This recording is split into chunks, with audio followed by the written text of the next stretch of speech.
Hello, everyone, and welcome to the Forgotten ECE. I'm your host, Jamie, and I'm so excited that you're here. I just wanted to take a second to tell you what you're about to be graced with because it is good, if I do say so myself. In this uplifting episode of the Forgotten ECE podcast, we are diving into the heart of what it means to stay inspired as a before and after school educator. Burnout is real, but so is the passion that brought us to this field in the first place. Join me as I welcome special guest Anisha Angella, the early childhood coach, a passionate advocate, and mentor for educators. Anisha shares her insights on how to reconnect with your purpose and rediscover the joy in your work as an early childhood educator. Together, we're going to explore practical strategies, inspirational stories, and the power of finding community in this often overlooked corner of education. So whether you're a seasoned educator or starting your journey, this episode will leave you feeling encouraged, empowered, and ready to ignite your passion for making a difference in children's lives.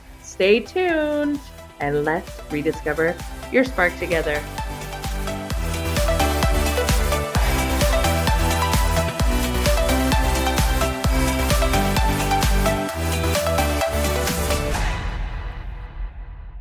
Hello, everyone. I am so excited today to announce that we have a special guest on the Forgotten ECE. So thank you, everyone, for joining us. I have Anisha Angella here. The early childhood coach is what you should know her as, and she has graciously agreed to be on the Forgotten ECE, and we have a lot in store for you today. All right. Hello, Jamie. Hi. Anisha is an early childhood educator, coach, and expert who has been in the industry for over 16 plus years. With a degree in early childhood education studies, Anisha has held many roles over the years. She has led childcare programs, taught college programs, and worked as a senior manager overseeing 45 plus childcare locations. She is also the CEO and founder of her business, The Early Childhood Coach & Co., a powerhouse literally for all things childcare, consulting, coaching, and training. Her success has allowed her to gain exposure through breakfast television, Authority Magazine, and The Today Show. Anisha wants to see other members of the ECE community succeed and loves to share her wealth of knowledge through speaking at a variety of events. Anisha's speaking engagements focus on diversity in ECE, leadership, mental health, and burnout in ECE, and effective communication with parents and staff. She has spoken at over 250 plus events worldwide and is always looking forward to her next engagement. And lucky enough, that's here with us on the Forgotten ECE. Oh, thank you. I listen to the bio all the time and I'm like, I don't know who they're talking about. I guess it's me. And it's such a pleasure to join you. And I'm excited for this conversation, Jamie. Thank you so much for having me. You're so welcome. I'm actually really excited too because the main thing for anyone who listens to the podcast knows is that the Forgotten ECE is about just that, educators who feel forgotten in the before and after school roles. And you are here to tell us how to advocate and mentor and just how to regain that spark for being an ECE and keep doing what you're doing. And you're absolutely excellent at getting people passionate about ECE. So this is incredible. Oh, thank you. I'm excited to get into it. So the first question I'm going to ask you is why you're so passionate about helping educators to continue to feel inspired in their day-to-day. Oh, there's so many reasons for that. I would say the first thing on my mind is because we are the greatest thing since sliced bread. Let's just say that. Without us, society cannot run. Parents cannot do the great things that they do without us. So it's great to remind them of, why they're so amazing. But I'm also from the field myself. So I understand that there are times where we don't feel so great about what we do, right? So we always need somebody on the other side to remind us of our greatness and our purpose behind the work that we do. Oh, I love that. You're absolutely right. We're the cornerstone. And I know we talk often about like COVID and what times we're like in COVID, but if COVID taught us anything, it's that the world will literally not function without early childhood educators. And it's like Exactly. COVID disappeared and everyone's like, oh, well. Right. And you know what? I will be fully transparent and say, I said to myself when COVID happened that society would finally get it.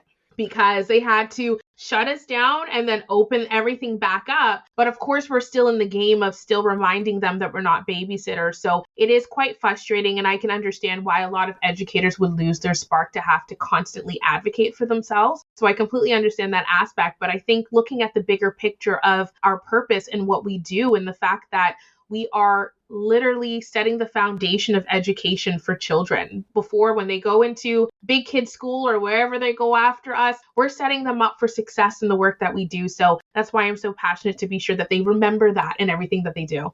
Oh, you're absolutely right. That's a great way of looking at it, because my next question actually leads right into this is, what do you do when you feel like the spark of teaching is fading? So I usually tell educators to really tap into what is really happening. The reason why I mention that is because there are usually different circumstances that are happening within us. So one of the biggest things that me and my team really unlocked is the fact that a lot of us are burnt out. So when we're burnt out, we feel as if we cannot connect to our purpose or cannot connect to our why, or we just don't feel like going on, right? And really, really reflecting on the fact that sometimes it could be a burnout situation and other things, and really just asking ourselves what we need in the moment is really, really key. But just really taking a moment to ask ourselves in that moment what that looks like. Oh, that's excellent. You're absolutely right. It's a lot about those in the moment feelings and the stressors of the day to day that really play into factor. So yeah, taking a step back would definitely work that in. Right. Yeah. And how can educators reconnect with their why when the day-to-day challenges feel overwhelming? So I think it's definitely fair for us to acknowledge that we have a lot on our plate as early educators. I think that we don't want to excuse that. We don't want to excuse the fact that we do have the whole world. It feels like technically we have the whole world on our shoulders in the work that we do. So definitely leaning in to the things that are overwhelming us, but also at the same time connecting to why we chose this field to begin with. You and I both know a lot of us don't choose it because it makes a whole lot of money, girl. We know that. There's something a little bit deeper, right? What? There's something deeper in us, whether it is connecting to, we love working with families, or we love working directly with children, and we love seeing them grow. So really and truly getting into the nitty-gritty of understanding what our why is and our purpose is really is what's important, but not ignoring the fact that there are day-to-day challenges, and also just taking it day by day. So with the day-to-day challenges, also taking it day by day and looking at the scope of what we're able to handle and what we can't handle, and also advocating for ourselves throughout that process too. So that's another thing that I love to, mention to educators, is also advocating for yourself, especially when things get really, really overwhelming, because you have to pay attention to how you're doing in all those aspects, but then also, mixing in the why piece. Yeah, absolutely. You said a couple of things that really resonated with me. Like, first, that yeah, absolutely, we have the weight of the world on our shoulders. Most of the time, as before and after school educators, you get the best and the worst of the children's day. So whether that's the start of the day, whether they had a crappy night, or whether they have a really bad day at school, I always say to look at it like it's a fresh start when they come to before and after school program. And I think educators could also take that. Just because the morning was a little rough and before school doesn't mean the after school is going to be rough. Wash it away, wash yourself off of it, and then come in ready to give it all again in the afternoon. But advocating for yourself and the support you need definitely is an important factor. Yes. And I think a lot of what I'm seeing online that I'm loving these days is just bringing the human side back to what we do. We're not robots. Yes, we're superheroes, but we're not robots.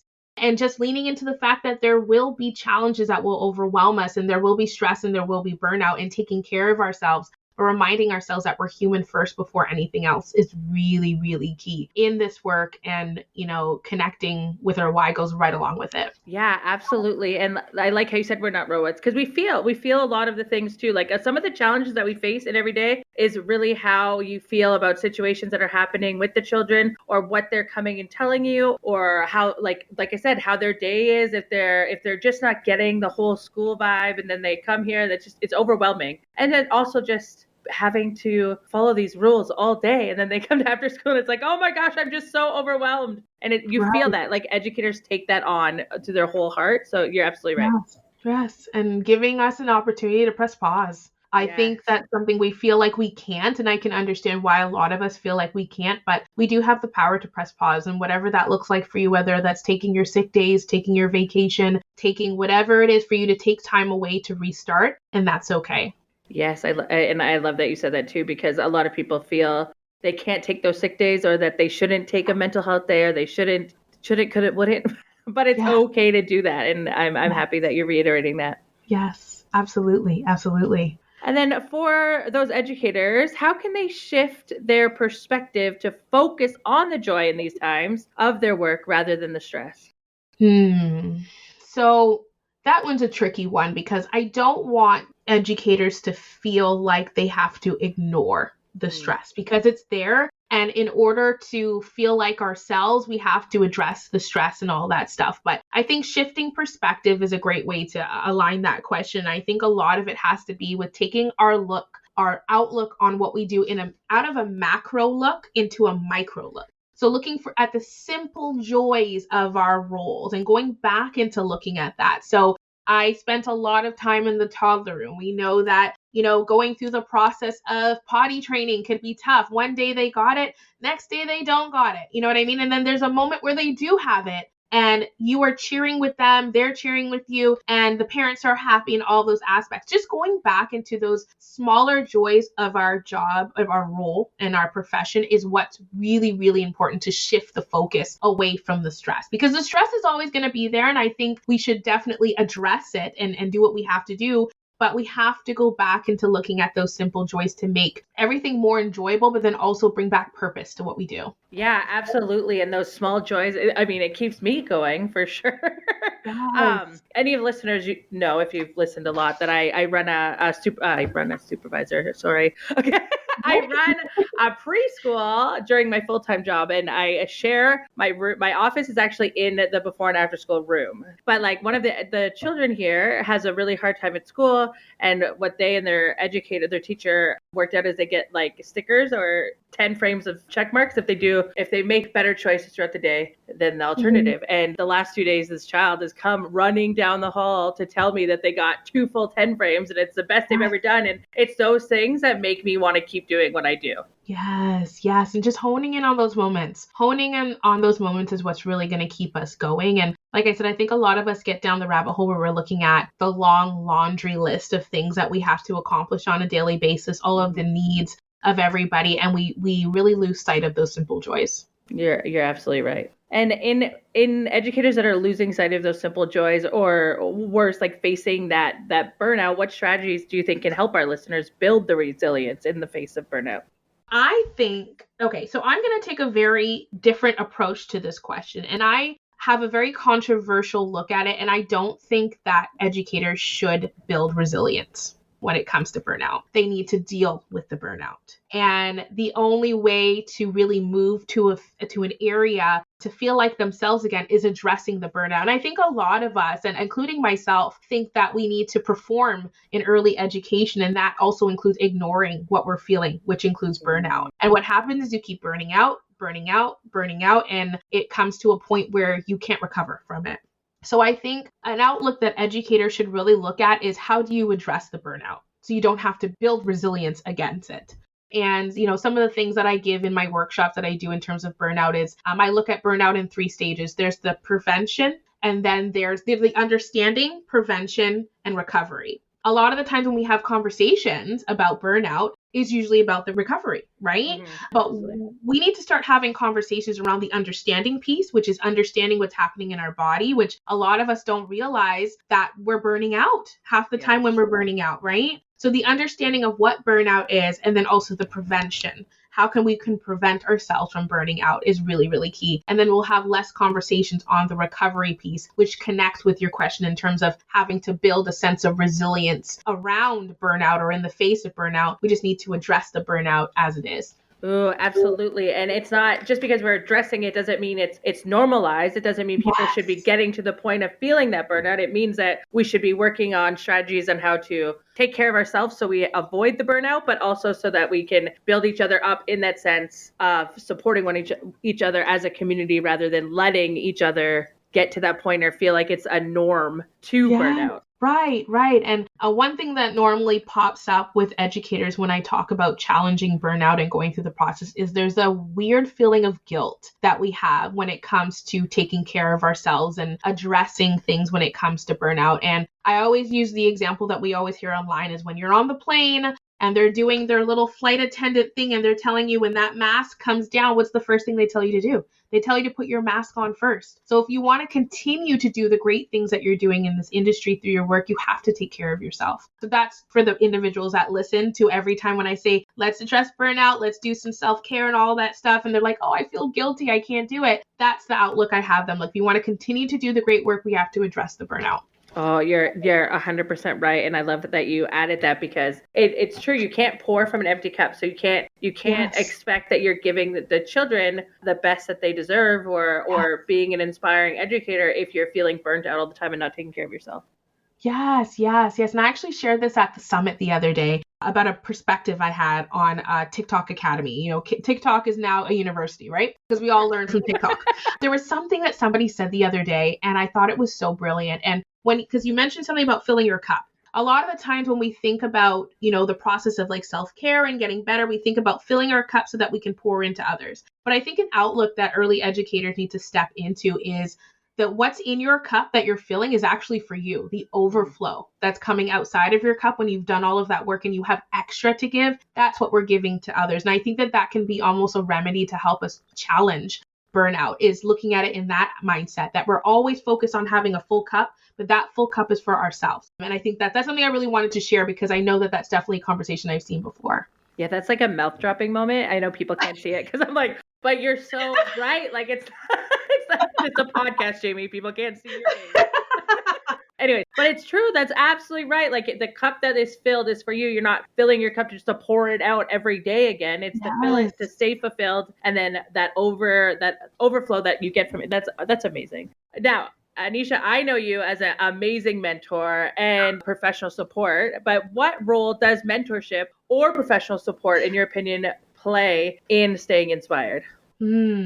So I have another interesting outlook on mentorship in early education. I always challenge educators to take on mentorship under the lens of wanting to continue to create a legacy in early education. Because the work that we do every day, whether it's with the children, whether it's with the families, whether it's with the whole industry, we're creating a legacy when we connect with people. And I think, and I actually made a video about this the other day where I basically said, if we care about this industry as much as we do, we have to care about the industry after we leave. So after we retire, after we move from one center to another, we have to care about what it looks like after that. And that's where mentorship comes in. By mentoring a new ECE, by mentoring somebody coming into the field that needs to be shown the ropes, that's a part of you leaving a long-lasting legacy. I do a workshop about leaving a legacy in early education, and I usually have the crowd talk about, somebody in their life that has left a legacy. And usually 9 out of 10 times, the person that they're talking about is right beside them.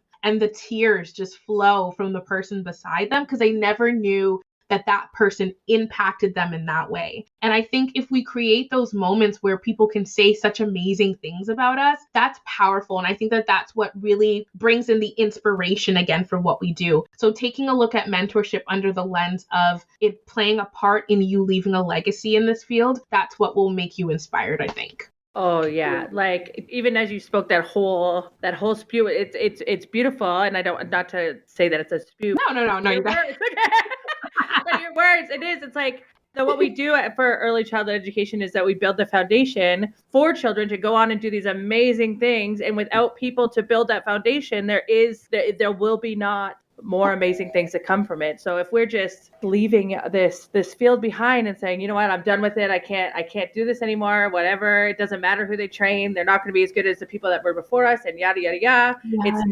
It's never going to build that legacy. So you're right, we have to care about the profession itself and about what we actually do from the profession. That's it. If we truly love this industry, which I know everybody listening to your podcast loves this industry and they're in it to win it, that's a part of our story too, is mentorship and being sure that this industry is taken care of after it's all said and done and we're done here. Yeah, absolutely. And I think in a grander scheme of things, this is why I started the Forgotten ECE podcast, because I see what's happening to before and after school education, especially with CWELC and everything coming in, and that it's slowly dying. And my hope is that people will listen to this and be like, oh yeah, I love school age. Like I should go back and do this, and it not be seen as that stepping stone. But no, I think your words speak wonders to that, where there's a reason for each age group, and there's a reason that early childhood education exists, and we have to carry that reason on with us and pass it down. Beautifully put. Yeah.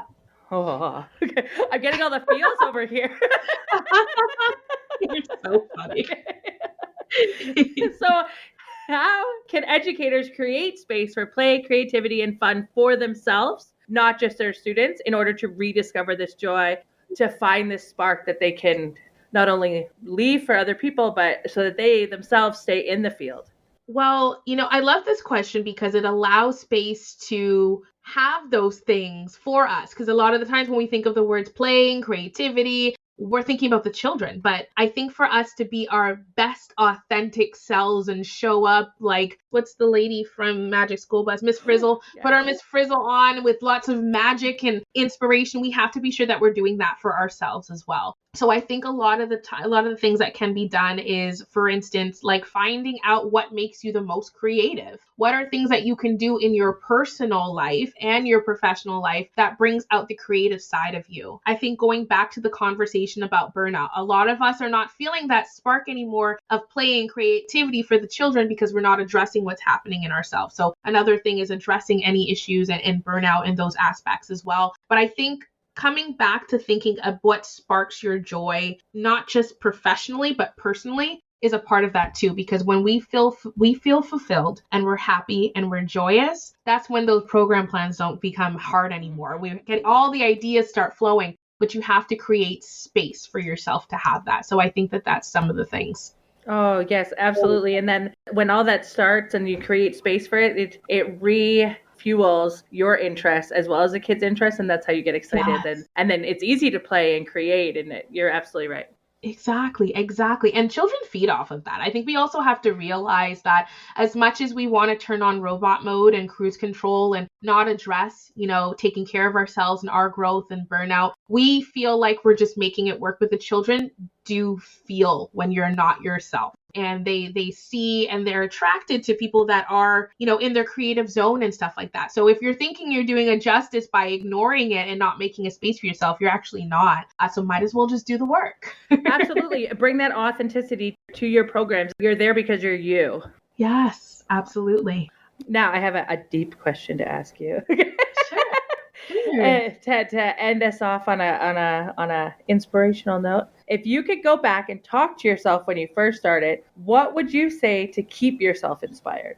I do this a lot. It's funny, if you follow me on my social media, I post a lot of pictures of myself as a kid because I have a lot of conversations with my younger self. And I think when I first started in this field, what I would have said to myself is know the power of me.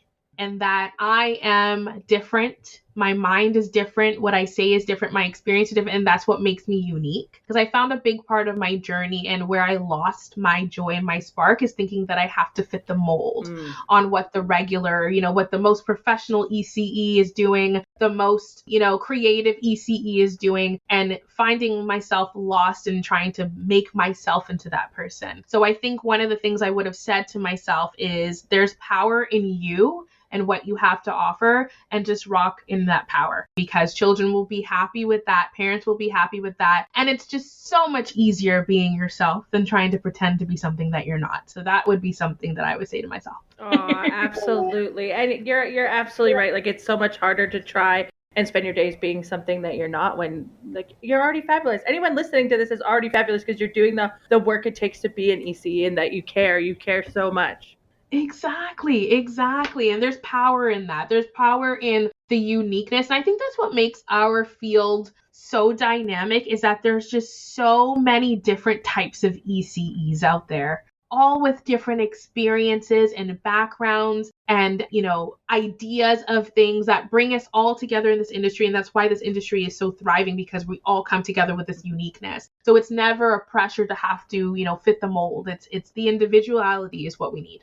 Absolutely. Oh, it's been so great talking to you. And I'm sure, I mean, if they're not already following you, which they should be, but if the listeners of the Forgotten ECE are not following you, where can they find you?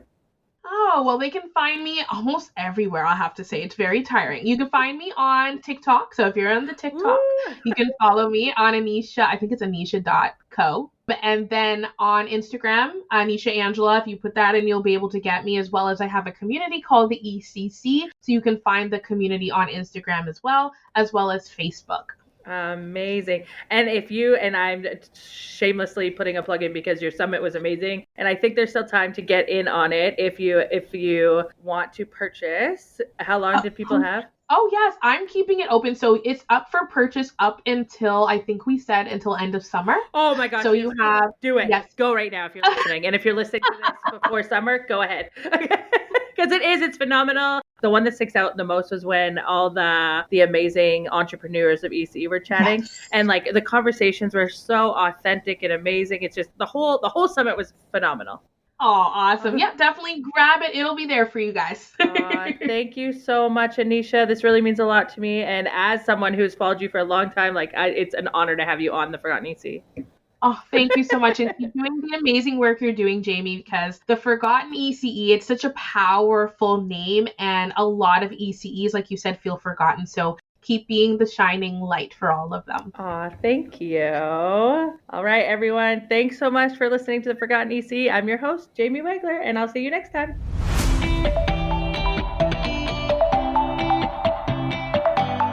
Thank you, amazing listeners, for your support.